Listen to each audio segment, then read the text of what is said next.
Sure. Matthew Lee, Inner City Press. I wanted to ask you about the Yarmouk camp. There's a lot of confusion about how it was classified as no longer besieged if no aid has gotten in since March and to the surrounding area since June. Can you explain how OCHA makes that determination and what impact it may have on Yarmouk, but also how it was made?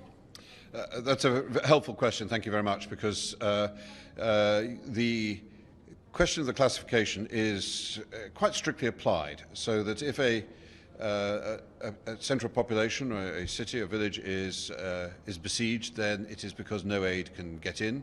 There had been some hope in the past that even some very restricted medical aid could get into the besieged areas, but not even that is getting through, maybe except in one very small instance. So besieged, yes, does mean that nothing's going in or coming out. What we can say, and this has actually been the case now in June and July, so it's been for 3 months, that the 3 neighbouring areas of Yalda, Babila and Baitsam, I think commonly known as YBB, there is access to those 3 areas, and there is movement of the people in Yarmouk between their area and those 3 areas. Some people staying in those 3 areas, others collecting life-saving commodities, medical supplies, and taking them back into Yarmouk.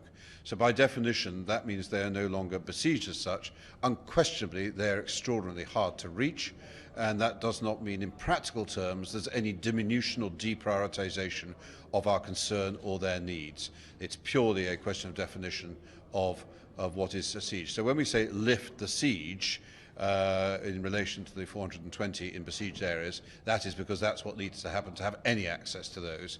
That would not be the case in Yarmouk, because we do know we are getting some of the aid through by these neighbouring 3 areas being available.